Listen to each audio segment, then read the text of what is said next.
In 40 years of television, Steve Harvey had never been speechless. Not once.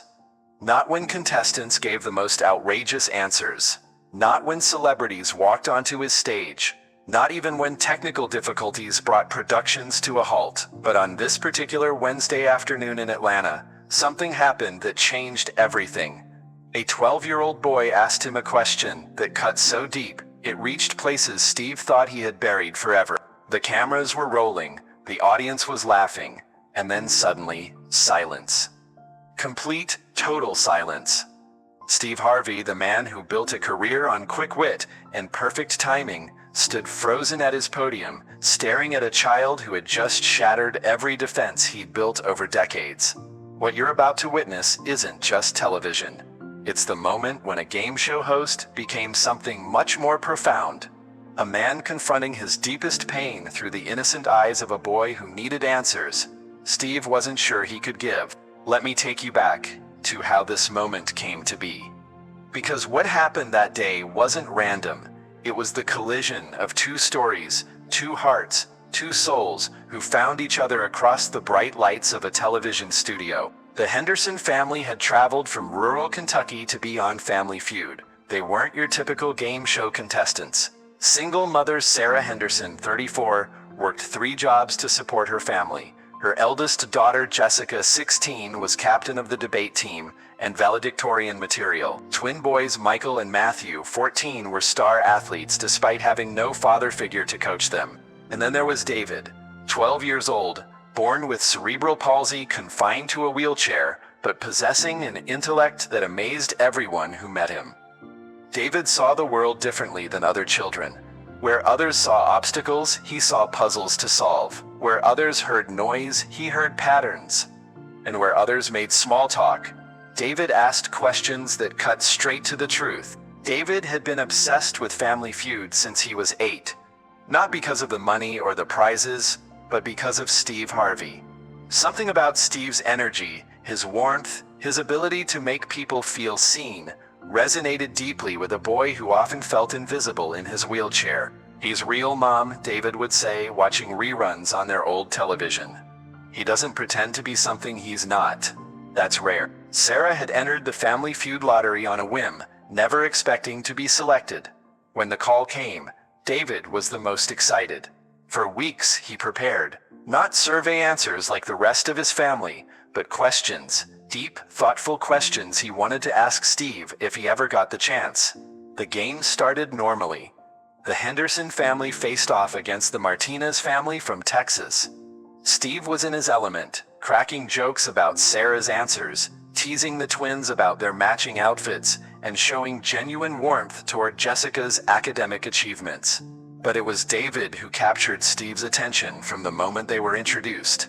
"And who do we have here?" Steve had asked during introductions, immediately noticing David's wheelchair and the bright intelligence in his eyes. "I'm David," the boy had replied, his voice clear and strong despite his physical challenges.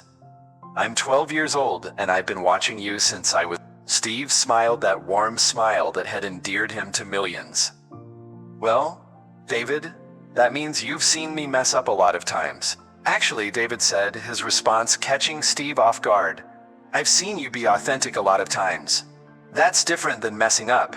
The audience chuckled, but Steve paused. Something in the boy's tone, the way he chose his words, made Steve look at him just a moment longer than usual. The game progressed through the first 3 rounds. The Henderson family was competitive, but it was David who provided the most memorable moments. When a contestant struggled with an answer, David would whisper suggestions to his family with an accuracy that amazed everyone. During the 3rd round, the question was, "Name something that makes a person feel important." Sarah had answered, "Being listened to," earning the #1 spot on the board. The family was celebrating, but Steve noticed David wasn't joining in. The boy was staring at his hands, lost in thought. "David," Steve said, walking over to the family podium during a commercial break. "You okay, buddy?" David looked up, and Steve saw something in those 12-year-old eyes that stopped him cold. It was pain, not the physical pain that came with his condition, but emotional pain. The kind of hurt that comes from questions that have no easy answer.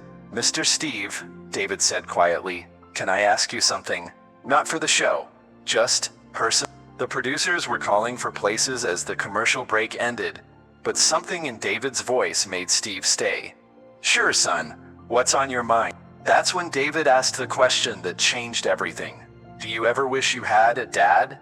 The studio audience was settling back into their seats, unaware of the conversation happening at the family podium. Steve knelt down so he was eye level with David's wheelchair. "Why do you ask that, David?" "Because I never had one either," David said simply. "And I watch you on TV, and you're so good at being like a dad to all these families. And I wondered if maybe you got so good at it because you needed one too." Steve Harvey had been asked thousands of questions over his decades in television. He'd fielded everything from ridiculous survey responses to deeply personal inquiries about his career. But this 12-year-old boy sitting in a wheelchair had just asked him something that cut straight to the core of who he was. Behind the scenes, Steve made a decision that defied every producer's expectation. The cameras came back on, but instead of returning to his host position, Steve remained kneeling beside David's wheelchair. The audience noticed something was different. The usual energy was replaced by something more intimate, more real. "Ladies and gentlemen," Steve said, his voice carrying a weight that silenced the entire studio. "Sometimes on this show we get reminded of what's really important. David here just asked me a question, and I think it's worth sharing with all of you." The producers in the control booth were frantically whispering, unsure where this was going. But they kept the cameras rolling. "David asked me if I ever wished I had a dad," Steve continued, his voice steady but emotional. "And the answer is yes. Every single day of my life until I was about 35 years old." The studio was completely quiet now. Even the Martinez family, their competitors, were listening with rapt attention. Steve looked directly at David. "My father left when I was young, son, and for years I thought that meant something was wrong with me, that I wasn't worth staying for." David's eyes filled with tears, but he didn't look away. "But here's what I learned," Steve continued. "Sometimes the people who are supposed to love us can't. Sometimes they're too broken themselves to give us what we need. And that's not about us, David. That's about them." Steve reached into his jacket pocket and pulled out his wallet. From it, he extracted a small, worn photograph. "This is my son Winton," Steve said, showing the picture to David. "And you know what I learned when he was born? I learned that being a father isn't about biology. It's about showing up. It's about being present. It's about love in action." The cameras captured everything. David staring at the photograph, Steve's voice growing stronger as he spoke, the audience hanging on every word. "David, I may not be your biological father, but I want you to know something. Every time I'm on this stage, every time I make someone laugh or help them feel seen, I'm being the man I needed when I was young. I'm being the father I never had." But this is the moment no one in the studio and no one watching at home ever saw coming.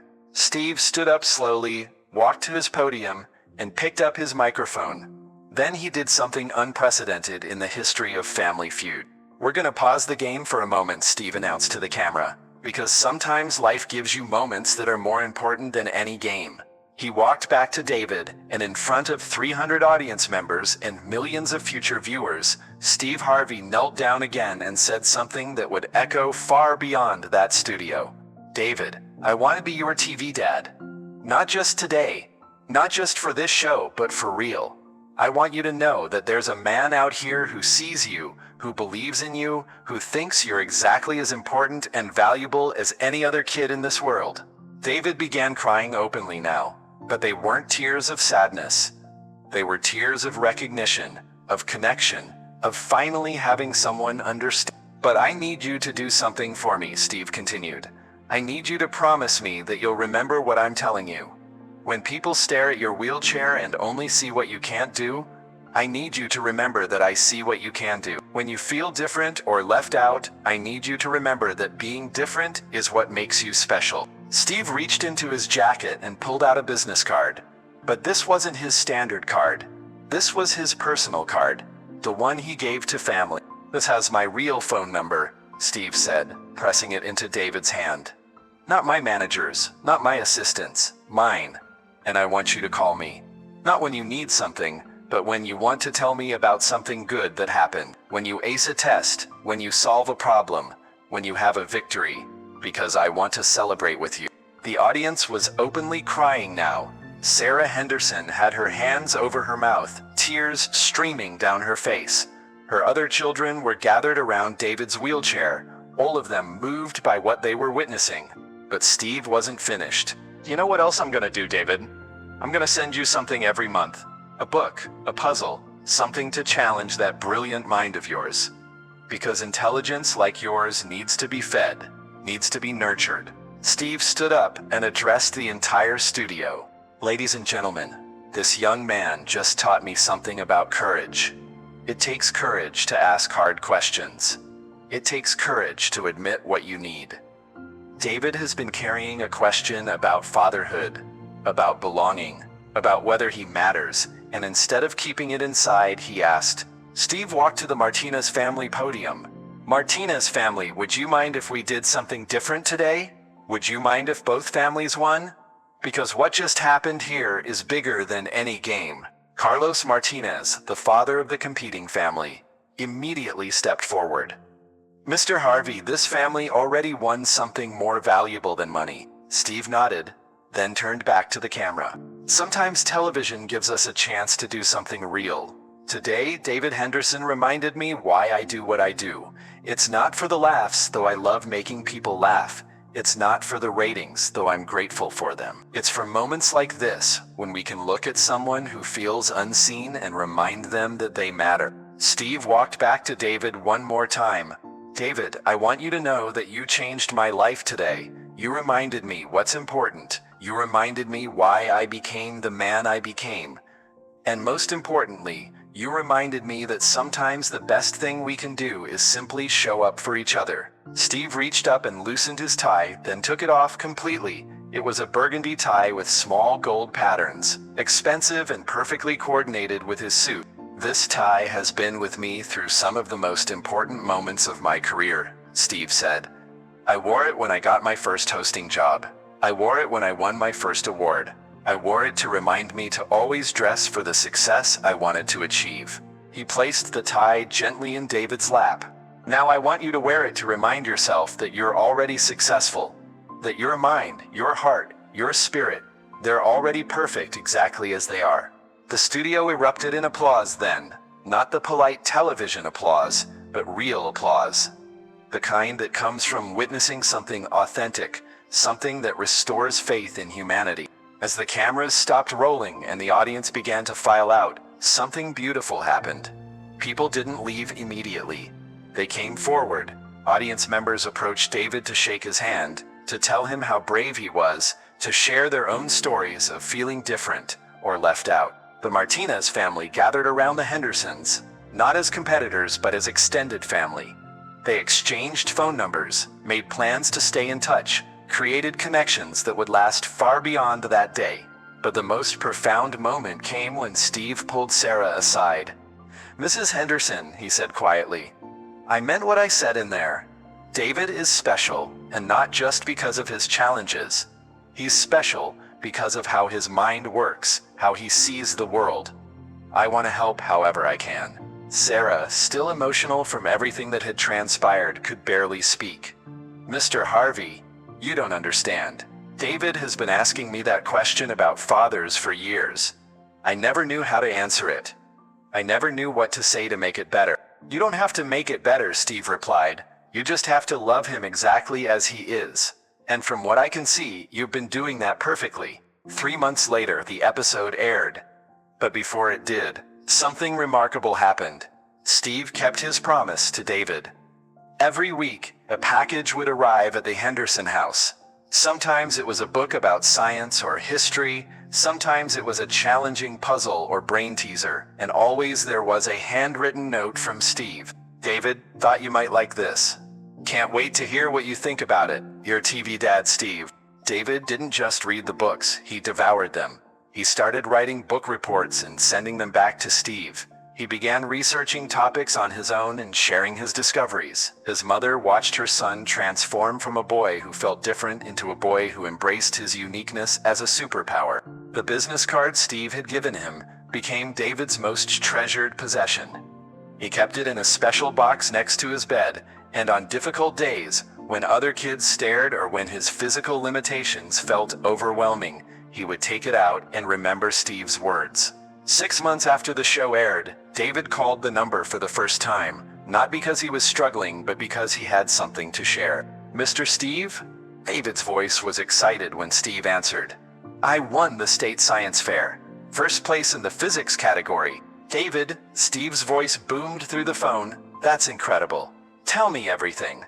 David explained his project about sound waves and how they could be used to help people with hearing impairments. As he talked, his excitement was infectious, and Steve found himself grinning from ear to ear. "You know what this means, don't you?" Steve said when David finished. "What? It means you're exactly who I knew you were the day I met you. A brilliant young man who sees solutions where others see problems. I'm proud of you, son." The word son hung in the air between them, and both of them felt the weight of it. Not biological, but real nonetheless. When David graduated from high school 3 years early, Steve was there. When he received a full scholarship to MIT, Steve was the first person David called. And when David eventually became a leading researcher in assistive technology, helping millions of people with disabilities live more independent lives, he never forgot the moment that changed his trajectory. The tie Steve gave him hung framed in David's office, next to his PhD diploma. And every time someone asked about it, David would smile and tell the story of the day a game show host became his father, and a simple question changed both their lives forever. Steve Harvey continued hosting Family Feud for years after that episode, but he often said in interviews that David Henderson taught him the most important lesson of his career. "I learned that day that my job isn't just to entertain people," Steve would say. "My job is to see people really see them, and help them feel valued." David reminded me that we all carry questions about belonging, about whether we matter, about whether someone loves us, and sometimes the most powerful thing we can do is simply answer yes. The episode featuring David became one of the most watched and most shared in Family Feud history. But more importantly, it started conversations in homes across America about adoption, about chosen family, about the power of showing up for someone who needs you. David's question, "Do you ever wish you had a dad?" became a catalyst for countless people to reach out to father figures, to share their own stories, to create connections that might not have existed otherwise. And Steve Harvey, the man who built a career on making people laugh, discovered that sometimes the most important thing you can do is make someone feel loved. The question that silenced Steve Harvey ultimately gave him a new voice. A voice that spoke not just to audiences, but to anyone who had ever felt unseen, unloved, or unworthy. Through David, Steve learned that being a father isn't about biology. It's about choice. It's about showing up. It's about love in action. And in a world that often focuses on what people can't do, Steve and David reminded everyone watching that the most important question isn't what you can't do. It's what love can do when it shows up exactly when you need it most. Subscribe and share this story, because sometimes a question from a 12-year-old boy can remind us all what really matters in life. And sometimes the most profound answers come not from what we say, but from how we choose to love.